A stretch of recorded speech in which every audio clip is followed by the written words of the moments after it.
Nah ini supaya sampean kita semua lah, kita semua ngaji betapa panduan Rasulullah untuk menggapai ridho Allah itu banyak yang keseharian sekali. Saking kesehariannya banyak dalam hadis dan itu sahih. Nabi menyebut hal-hal yang keseharian. Hatta matas alufi fimroatika, kamu punya uang kemudian istri kamu bisa makan itu ibadah. Bahkan sebagian ibadah itu dicontohkan Nabi yang akhirnya diprotes sahabat. Yaitu wafi buti ahadikum sodakoh, kamu menggauli istri kamu itu ya sodakoh. Sampai sahabat bilang yang benar ya Rasulullah, ayati ahaduna syahwatahu wa huwa lahu ajrun, masa urusan biologis, urusan syahwat kemudian dia dapat pahala. Nabi menjawab, alai salawadu'aha fi haramin akana alaihi wisrun, bagaimana kalau dia meletakkan ke yang tidak benar, itu kan dosa. Nah, hal-hal seperti ini yang saya ingin teman-teman semua lah, semua, saya juga agak ingin ngaji demi anda juga nggak ingin, itu dosa sekali ngaji kok pesanan kelompok tertentu itu nggak boleh. Islam itu untuk semua, jadi ya cuma karena di depan saya jenengan ya seakan-akan jenengan korbannya. Itu ada ilmunya dalam usul fikih itu, jadi orang itu harus ngaji usul fikih. Nama yang disebut, mungkin Mas Sufyan masih ingat zaman ngaji usul fikih, nama yang disebut itu tidak jaminan sebagai prioritas perintah. Jadi misalnya gini, kebetulan yang di depan Nabi itu Abu Dzar, Nabi ya bilang, ya Aba Dzarin ini uhibbuka misalnya, atau ya Mu'ad ini uhibbuka, atau ya Aba Hurairah ini uhibbuka misalnya.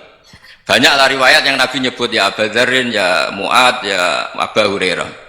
Kemudian misalnya Nabi meneruskan khitab, ini uhibbuka, saya mencintai kamu, fakul dubur sholatin, atau sebagian riwayat disebut falatadaan la dubura kulli sholatin, Allahumma inni ala dzikrika wa syukrika wa husni ibadatik. Saya mencintai kamu, siapa saja, Mu'ad bisa, Abu Dzar bisa, siapa? Saya mencintai kamu, mohon kalau habis sholat kamu jangan lupa wiridan Allahumma a'inni ala dzikrika wa syukrika wa husni ibadatik. Ya Allah, tolong kami permudah supaya mudah ingat engkau.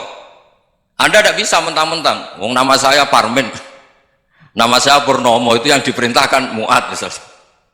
Jadi yang disebut satu, tapi khitab itu untuk siapa saja.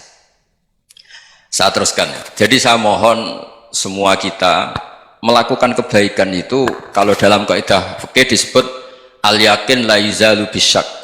Banyak kebaikan yang kebenarannya itu 100%, tidak punya efek samping ke pihak lain, ke kelompok lain, ke komunitas lain.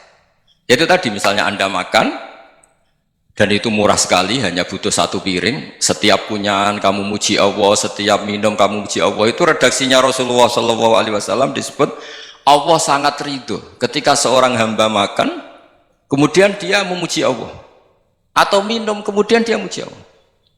Logikanya gampang, negara seperti ini yang kamu harapkan bentuknya kayak apa, mertua, ipar, komunitas, tetangga, itu nyata terjadi itu kan belum pasti. Sementara yang mesti terjadi adalah kamu butuh makan, kalau tidak mati. Butuh minum, kalau tidak mati. Butuh bumi yang nyaman ditempati, kalau tidak kita juga mati. Sebab itu Allah kalau menyebut nikmatnya itu hal-hal yang keseharian. Alladzi at'amahum min ju'. Allah itu siapa? Allah itu yang menciptakan kamu bisa makan. Tidak berlebihan. Allah itu yang menciptakan kondisi sosial itu ideal. Zaman Nabi itu ya ada orang munafik. Orang-orang pilihan Allah itu juga diuji orang sekelilingnya yang macam-macam. Semua diuji sesuai konteks zaman dan waktu.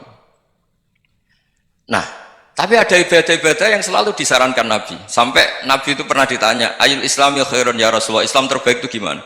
Jawaban Nabi itu unik, it'amut ta'am. Islam terbaik itu ya makan-makan, jangan santai-santai.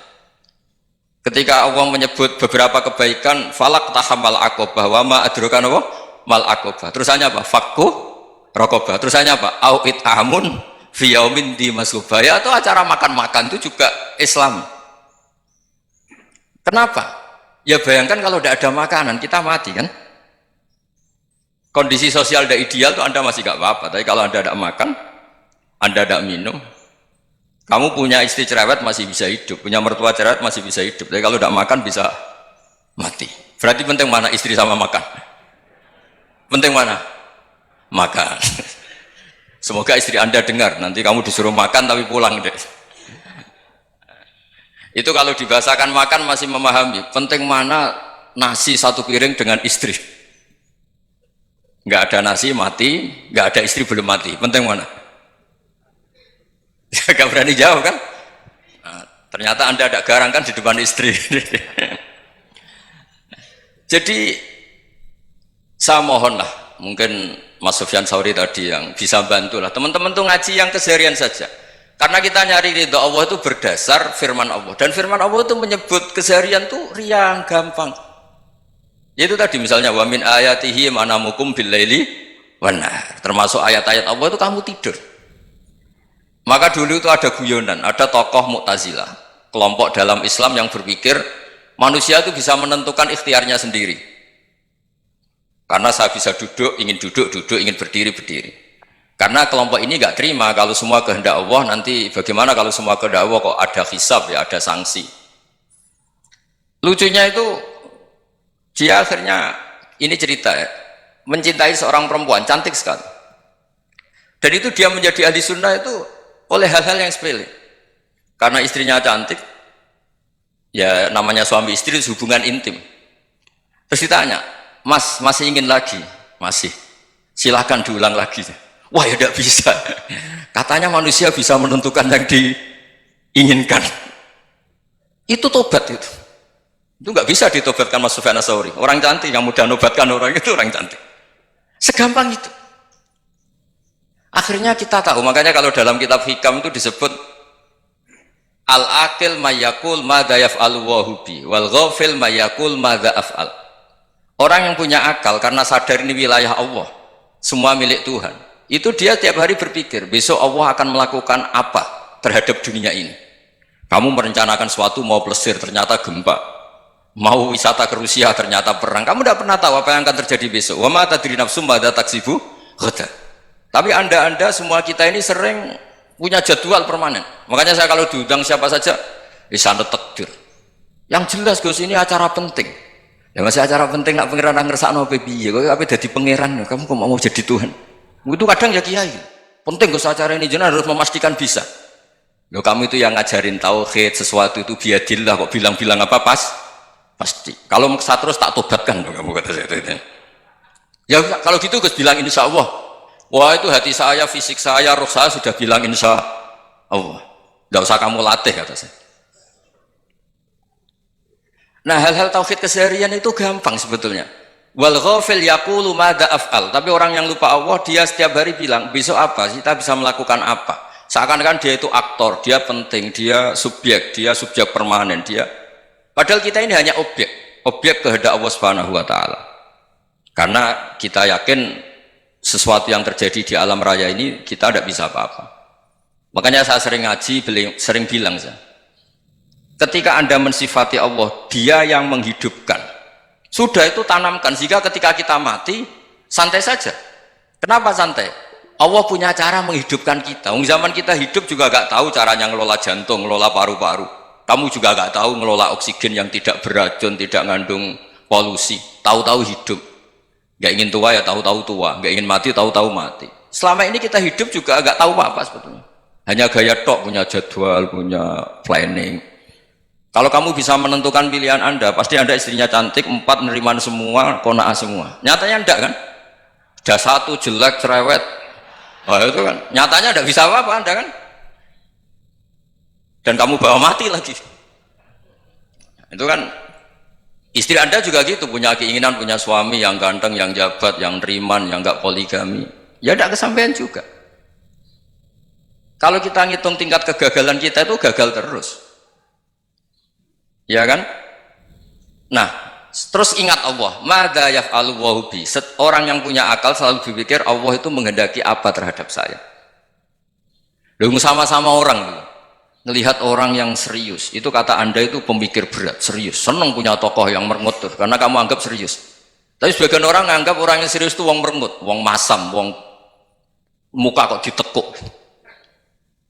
Jadi sama itu hati ya muqallibal qulub tsabbit qalbi ala dini, karena kita nggak tahu cara berpikir kita tentang orang lain, tentang sekeliling kita. Misalnya kita orang baik yang jenis ngrumat fakir miskin, ada orang bangun masjid mewah itu janggal. Apa artinya masjid mewah kalau banyak orang kelaparan? Tapi kalau yang jenis pendidikan, apa artinya masjid mewah kalau tidak bisa ngaji? Nanti yang jenis infrastruktur, apa artinya ini kalau semuanya punya sudut pandang yang berbeda-beda. Dan Islam mengapresiasi semua kebaikan. Tapi katakan semua kebaikan itu adalah kehendak Allah Subhanahu wa taala. Karena apapun baik Anda itu pakai fasilitas yang diberikan oleh Allah Subhanahu wa taala. Sehingga ini yang disebut kulillah tsumadarhum fi khawdihim yal'abun. Ya kembali tadi ke tema-tema bahwa keseharian Anda ini sudah Islami. Saat Anda tidak bisa melakukan apa saja. Saya sering ada jenazah, biasanya kalau tetangga meninggal saya sering disuruh ngelepas. Saya bilang orang ini baik. Karena sering ngelamun di rumah, sering nganggur di rumah. Ditanya sama anaknya, kenapa Gus nganggur baik? Ya kalau dia nganggur artinya juga agak berbuat sesuatu yang maksiat kan? Ya kan? Orang nganggur di rumahnya ya tidak bunuh orang, tidak maling, tidak korupsi, ya namanya nganggur di rumah. Lah cuma istri cara pandang nganggur gak menghasilkan uang itu. Tapi juga gak menghasilkan kriminal kan? Jadi sebenarnya Islam itu cara, makanya kalau sampai ngaji usul fikih itu ada kitab usul fikih namanya Lubul Usul, itu terkenal sekali di pesantren itu kalau ngapresiasi keseharian itu luar biasa. Izma min mubahin illa wa yatahaqqaqu bihi tarku haramimma, karena keseharian yang mubah saat Anda lakukan itu ada kehebatan yang luar biasa, yaitu meninggalkan haram. Makanya dulu banyak orang-orang alim ketemu temannya itu guyon sampai semalaman. Itu biasanya yang semangat Islam itu, kiai kok tidak tahajud, kiai kok tidak witir. Orang yang sedang mapan uangnya banyak, malam itu tidak kelayaban itu sudah luar biasa. Melawan nafsu supaya tidak maksiat itu sudah luar biasa. Supaya lupa guyon sama temannya semalaman sampai subuh. Gejlok-gejlokan ngenang zaman miskin, zaman kuliah nggak jelas, zaman apa. Melihatnya jangan tarkut tahajud. Seperti ini meninggalkan tahajud, tapi meninggalkannya ini talkul muharramat. Jadi kayak apa hebatnya? Sehingga Imam Ghazali punya riwayat yang agak unik. Hatta takuna ibadatu akhiri hadil ummah iku an-naum. Sehingga suatu saat ibadah terbaik umat ini itu tidur. Itu kan riwayat kontroversi. Ketika Imam Ghazali tanya, kenapa iya? Kenapa kamu mulai keluar dari rumah itu sudah banyak maksiat, melihat perempuan yang enggak mahram, melihat fenomena.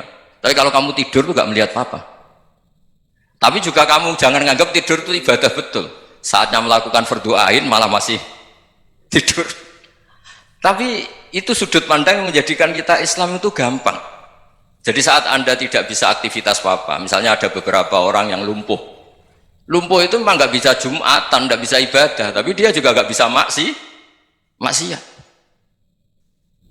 Tidur itu memang Anda saat itu tidak bisa tahajud, tidak bisa witir, tapi saat itu ada zina, ada maling, tidak gosipkan orang, tidak bully orang, tidak menanamkan kebencian, tidak hasut. Sehingga tidur menurut Allah Ta'ala wa min ayatihi manamukum billaili apa? Wan-nahar. Karena di tidur itu selain ada unsur istirahat, jaga stamina, juga ada unsur meninggalkan beberapa keburukan. Nah saya mohon ibadah yang keseharian ini kita jaga. Supaya kita semua baca ayat itu fasih. Fasih itu tertanam di hati. Allah itu siapa? Alladzi at'amahum min ju'i wa amanahum min khauf. Dan Allah kalau cerita di Quran itu anna sababnal ma'a sabba thumma syaqaqnal ardhan wa syaqqa fa ambatna fiha habba wa inaba wa qadba wa zaituna wa nakhla wa hadaika hulba. Kamu tahu saya ini siapa, kata Allah? Saya ini adalah Tuhan yang menurunkan air, kemudian ada tanaman banyak, habba wa inaba wa qadba, ada zaitun, ada tin, kalau orang Jawa mungkin ada tela, ada padi, ada mangga, ada pisang. Sudah. Wa inaba wa zaituna wa nakhla wa hadaika hulba, ada perkebunan yang lebat. Tujuannya apa? Mata Allahkum, silahkan kamu pakai, kamu nikmati. Tapi karena kadang kita ini punya ide-ide besar. Tadi untuk syukur saja nunggu punya istri riman, rumah baik, tetangga baik, komunitas baik, semuanya baik baru syukur. Lama-lama nanti ada di surga, syukurnya nunggu surga paling kelas A. Itu sudah ada yang menghuni Rasulullah, kamu nggak boleh di situ. Masa untuk syukur saja? Repotnya Masya Allah. Jadi mohonlah Quran yang kalau Anda hafalkan juz sama itu kan ada ayat-ayat yang kayak tadi. Ya, fal yang dzuril insanu ila ta'ami. Coba lihat apa yang kamu makan ya, dari mana? Dan untuk mempertahankan hidup kamu keseharian. Jadi jangan kira ibadah itu harus membentuk komunitas yang versi Anda. Ibadah itu harus yang hal yang mulu-mulu. Kesehariannya Anda alami. Loh ini saya tidak bikin-bikin. Saya ngaji bukan karena berdasar pesanan. Itu ayat yang saya baca kan betul ada ayatnya kan, fal yang dzuril insanu ila ta'ami anna sababnal ma'a sobba summa syaqaqnal ardo syaqqa fa ambasna fiha habba wa inaba wa qadba wa zaituna wa nakhla wa hadaiqa ghulba. Terusannya apa? Mata'al lakum, silakan kamu nikmati. Mata itu silakan kamu nikmati. Ya kayak sampean dikasih hidangan ya makan. Ya sudah makan, habis makan ya minum, habis itu ngantuk ya tidur. Ya sudah normal-normal saja. Kayak apa indahnya Islam? Tapi Anda mencari Islam yang gimana lagi? Nah itu yang diajarkan guru-guru kita, diajarkan sanad kita sampai Wali Songo, sampai Rasulullah SAW. Bahwa pada akhirnya ada jihad, ada perang. Itu dulu memang perang, bukan membunuh, beda. Dulu kita dijajah Belanda ya perang, dan itu normal karena kita dijajah. Jadi ketika orang lain ingin baik sama kita, wa in ahadum minal musyrikin astajaroka ya fajirhu hatta yasma'a kalam Allah. Kalau mereka ingin baik ya kita baik. Makanya ada istilah musta'man, mu'ahad. Kalau mereka ingin damai, berdampingan dengan kemajmukan ya itu yang lebih baik. Karena memang Islam menghormati proses perdamaian. Wa in janahu lis-salmi ya fajnah lah. Kalau ingin damai ya kita harus